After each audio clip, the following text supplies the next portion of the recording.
Hello everyone, in today's video I'm going to diagnose and fix rear differential whining noise on 2016 Nissan Murano. So let's hear the noise first and then I'm gonna show you how to fix it.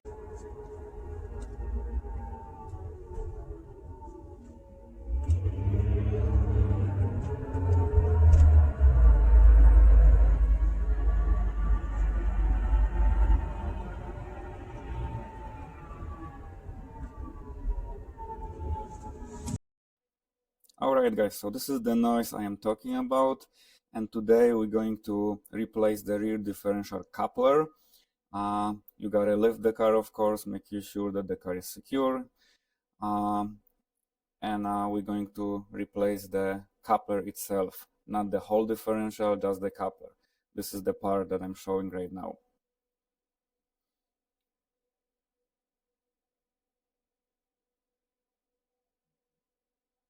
Okay, and this is the new coupler. You can buy it from Amazon or eBay. I believe it's $270. And inside there's a couple bearings, and that's the bearings that making noise on the old coupler. So to remove that coupler, first you have to remove the drive shaft itself. There is 4 bolts for the drive shaft. To remove it, you gotta lose those 4 bolts. The best if somebody can help you with the screwdriver, like on the video, so you can hold the drive shaft so it's not rotating, or you can put the car on park, but I was working on lift, so I didn't want to lower the car and put up again many times. So then you got enough room to remove the drive shaft. You gotta wiggle it a little bit and then remove it out of the way. And then you have the bracket on the side of the coupler, the bracket for the wiring. There is a 2 10mm bolts. You have to lose those bolts and remove them completely.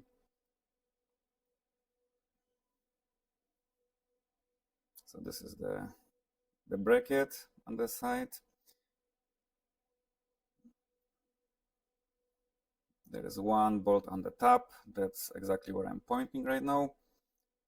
And another one on the bottom. So once the bracket is out, you got 6 bolts for the coupler itself. You can disconnect that wire for that bracket, and then you can start working on the 6 bolts. The top bolts are it's tight to get, but you can remove them. That's enough space. Then once they are out, you can put a screwdriver or something thin between. Just be careful, don't damage the housing, or just wiggle it, and you're gonna be able to remove the coupler. There is a vacuum line on the top of this coupler, and there is a wiring right here where I was pointing. Then be careful when you're going to remove it. Now we can disconnect that wire and put it on the side, so it's give you a little bit more room.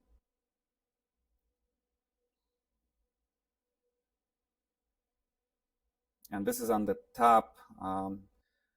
It might drain. You're supposed to drain the fluid before. I didn't. It's gonna drip only a little bit.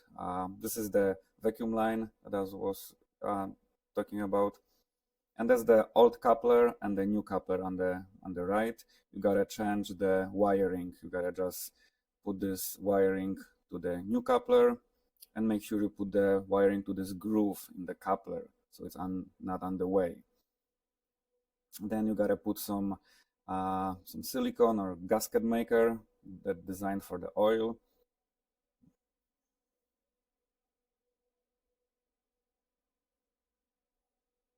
Make sure it's clean. Clean it first. Use the brake cleaner or acetone. Then put some gasket maker.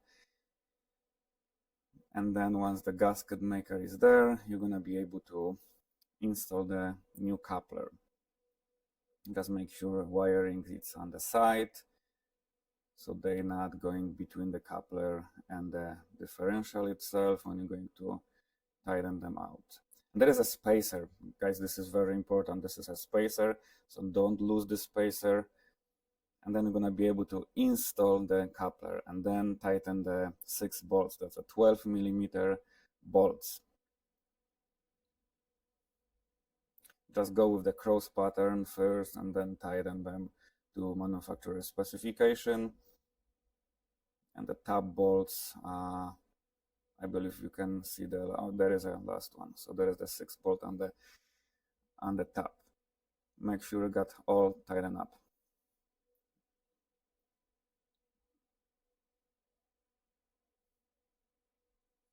And once this is done, remember about this wiring.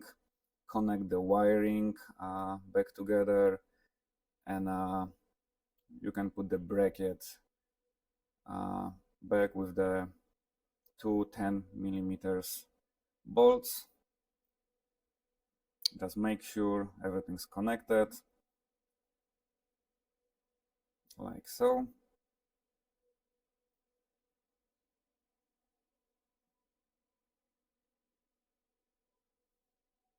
And once this is installed, then you're going to be able to install the drive shaft itself.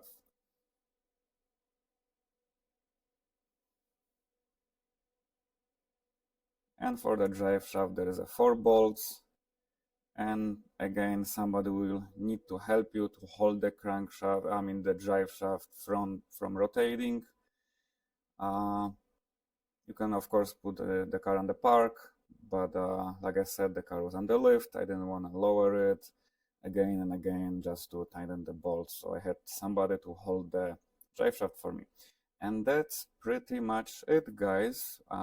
Make sure you check the oil after you finish. There is a video on my channel how to change the oil on those cars, so you can check that video. I didn't drain the oil, so I just checked the oil after I finish, and I just add whatever the amount was needed because it was leaking when I was working on it. Just clean everything and you guys all set. So the noise was not there anymore after the replacement, and the car was driving perfect. Thank you so much for watching, and good luck, guys.